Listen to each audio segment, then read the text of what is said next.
Hi friends, నేను మీ Shiva. Welcome to political engine. Harihara Veeramallu చిత్రం విడుదల సందర్భంగా మళ్ళీ తులసి చందు గారు, అదే మహిళా జర్నలిస్ట్ గారు, మరోసారి పవన్ కళ్యాణ్ గారి మీద రెచ్చిపోయారు.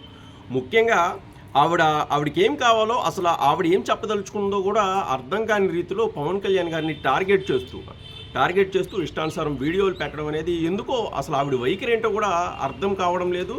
కేవలం ఆవిడ ఛానల్ మొత్తం చూస్తే పవన్ కళ్యాణ్ గారి గురించి, పవన్ కళ్యాణ్ గారు తీసుకునే నిర్ణయాల గురించి కానీ, ఆయన జీవనభృతి అయిన సినిమాల గురించి కానీ ఈవిడికి ఎందుకు ఎంత ఉత్సాహమో అర్థం కావడం లేదు.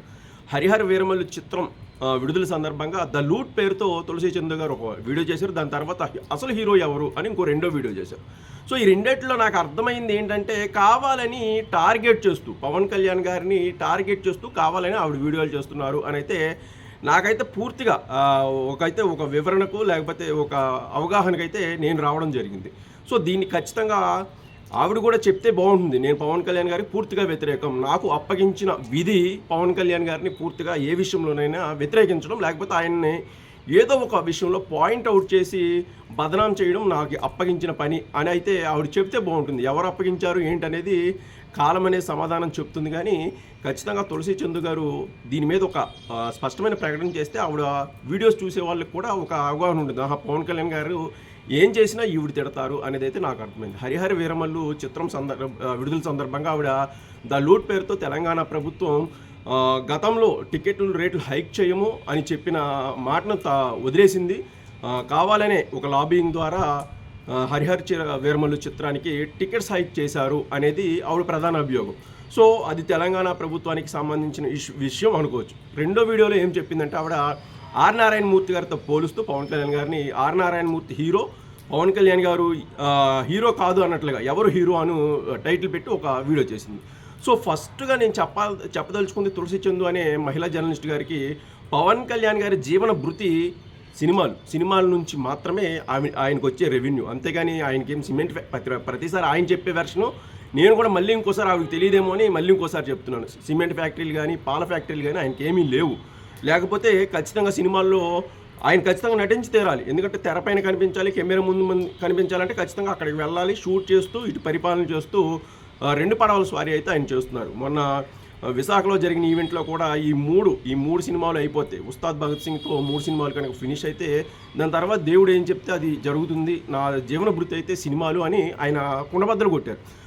ఒక మనిషి యొక్క జీవన భృతి కష్టపడి పనిచేస్తున్నాడు, ఎంకరేజ్ చేయాల్సింది పోయి ఇటు సినిమాలు లేకపోతే పరిపాలన చేస్తున్నాడు, ఖచ్చితంగా అన్నీ సమర్థంగా నిర్వహిస్తున్నాడు అని చెప్పాల్సింది పోయి ఆవిడకి వచ్చిన బాధ ఏంటో కూడా అర్థం కాలేదు. సో అభిమానులు మళ్ళీ ఎదురుగా ఎంత అభిమానిస్తూనే పవన్ కళ్యాణ్ గారికి మళ్ళీ టికెట్లు పెట్టి మరీ డబ్బులు ఇవ్వాలని అడిగింది ఆవిడ. సో అభిమానుల్ని కానీ ప్రేక్షకుల్ని కానీ ఎవరూ కావాలని థియేటర్కి తీసుకురావాలి. ఫస్ట్ వినోదం కోసమో తమ అభిమాన హీరో కోసమో వాళ్ళు ఆనందంతో వస్తారు. అంతేగాని ఇక్కడ ఎవరు కూడా లూట్ చేయలేదు, లేకపోతే కావాలని వాళ్ళ మీద ఒత్తిడి చేయలేదు. ప్రేక్షకుల యొక్క ఇష్టం మీద ఉంటుంది సినిమా చూడడం అనేది, చూడకపోవడం అనేది. అంతేగాని దాన్ని వాళ్ళు వినోదం కోసం వెచ్చించారు అనుకుంటారు. అంతేగాని పవన్ కళ్యాణ్ గారు ఎవరి దగ్గర నుంచో జబ్బులోంచి లాక్కోలేదు, లేకపోతే అవినీతి చేసి డబ్బు దండుకోలేదు. ఆయన కష్టం మీద ఒక సినిమా తీసుకున్నారు, ఇష్టం ఉంటే చూడమంటున్నారు. నిన్న కూడా అదే చెప్పారు ఆయన హైదరాబాద్ సక్సెస్ మీట్లు, ఇష్టం ఉంటే చూడండి లేకపోతే లేదు అన్నట్లుగానే చెప్పారు. ఈ తులసి చందు అనే మహిళా జర్నలిస్ట్ గారే యాడ్ రెవెన్యూస్ అంటే యూట్యూబ్ యాడ్ రెవెన్యూస్ మీద ఆధారపడి బతుకుతున్నారు. సో ఆ డబ్బులు కూడా మీకు వస్తున్నాయి కదా, మరి మీకు వచ్చే డబ్బులు మీరు ఎంత కష్టపడుతున్నారో ఒక వీడియో చేయడం కోసం, ఒక సినిమా చేయడం కోసం పవన్ కళ్యాణ్ గారు అంతే తీవ్రంగా శ్రమిస్తారు.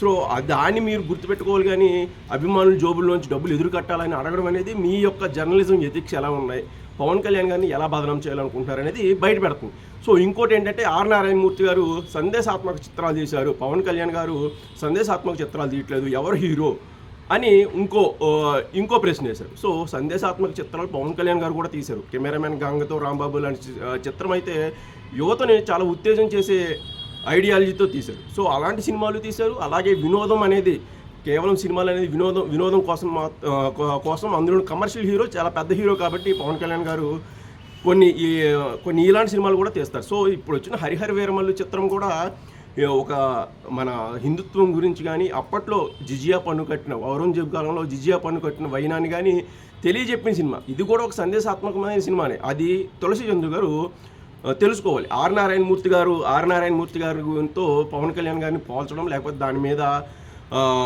మేము వామపక్ష భావజాలం అని మీరు చెప్పుకోవడం ఏమాత్రం అంత సహేతుకంగా లేదు. ఎందుకంటే పవన్ కళ్యాణ్ గారు తన సొంత సినిమాలు చేస్తూనే సొంత డబ్బుని పంచిపెట్టిన గొప్ప వ్యక్తి. కౌలు రైతు కుటుంబాలకి అంత డబ్బు ఇచ్చినప్పుడు మీరెందుకు వీడియో చేయలేదు? అలాగే విజయవాడ వరదలకి సొంత డబ్బులు వెచ్చించినప్పుడు మీరెందుకు వీడియో చేయలేదు? అలాగే సైనికుల సంక్షేమానికి ₹1 కోటి పైగా నిధులు ఇచ్చినప్పుడు మీరెందుకు వీడియోలు చేయలేదు? కరోనా టైంలో 2 తెలుగు రాష్ట్రాలకి నిధులు ఇచ్చినప్పుడు మీరెందుకు వీడియోలు చేయలేదు? అలాగే తుఫాన్లు వచ్చినా, లేకపోతే ఏ విపత్తులు వచ్చినా ఆయన ముందుగా స్పందించేది పవన్ కళ్యాణ్ గారి. అలాంటప్పుడు మీరెందుకు చేయలేదు? పెహల్గాం దాడిలో చనిపోయిన వాళ్ళకి డబ్బులు ఇచ్చినప్పుడు మీరెందుకు వీడియోలు చేయలేదు? అవన్నీ పవన్ కళ్యాణ్ గారు సంపాదించుకొని ఖర్చు పెడుతున్న డబ్బులు, అంతేగాని దాచుకోలేదు, దోచుకోలేదు. ఇంకో గొప్ప విషయం ఏంటంటే తులసి చందు గారి ఛానల్లో జగన్మోహన్ రెడ్డి గారి అవినీతి మీద కానీ, ఆ ప్రస్తుతం జరుగుతున్న మద్యం స్కామ్ గురించి కానీ ఏమీ ఉండదు. అసలు జగన్ గారికి ఒక రక్షణ కవచం లాగా, లేకపోతే ఇంకో పార్టీకి ఒక రక్షణ కవచం లాగా నేను వామపక్షవాదిని అని చెప్పుకుంటూ పవన్ కళ్యాణ్ గారిని తిట్టడం, అంతేగాని సమాజంలో జరుగుతున్న అవినీతినో లేకపోతే ఇంకో దాన్నో బయటకు తీసుకొచ్చే వ్యక్తి కాదు. ఇంకో గొప్ప విషయం మంచిని కూడా చెప్పాలి కాబట్టి, తులసి చందు గారు ఇటీవల పెద్దాపురం ఘటన మీద మంచి వీడియో చేశారు. అది చాలామందికి రీచ్ అయింది. అలాగే నారా లోకేష్ గారు కూడా స్పందించి వెంటనే కాకినాడ పోలీసులను అయితే పంపించడం జరిగింది. పెద్దాపురంలో రైడ్లు జరిగింది. దానికి నిజంగా అప్రిషియేట్, ఒక జర్నలిస్ట్గా అయితే అప్రిషియేట్ చేయాలి. మంచిని మంచి అని చెప్పాలి, చెడుని చెడు అని చెప్పాలి. సో అలాంటివి చేస్తే మీకు ఇంకా ఫేమస్ వస్తుంది. పని కట్టుకొని పవన్ కళ్యాణ్ గారిని తిట్టడం వల్ల మీకు ఇంకా నెగిటివిటీ తప్ప వచ్చే లాభం అయితే ఏమీ లేదు. కావాలని పవన్ కళ్యాణ్ గారిని తిట్టడం వెనక, లేకపోతే మీకు ఇచ్చిన టాస్క్ వెనక కూడా చాలా పెద్ద స్థాయి వ్యక్తులు ఉన్నారనేది అయితే ఒక ఆరోపణ మాత్రమే. జార్జ్ సోరస్ ఫౌండేషన్ మిమ్మల్ని నడిపిస్తోంది అని కూడా నాకు వచ్చిన ఆరోపణ మాత్రమే. నాకు సాక్ష్యాలు దొరికితే ఖచ్చితంగా దాని మీద పెద్ద వీడియో చేస్తాను, కానీ నాకు వచ్చిన ఆరోపణలు మాత్రమే మీకు చెప్తున్నాను. సో జార్జ్ సోరస్ ఫౌండేషన్ అనేది చాలా పెద్ద ఫౌండేషను. అది భారతదేశంలో అశాంతికి, అస్థిరతకు పూర్తి స్థాయిలో మద్దతు తెలుపుతూ ఉంటుంది.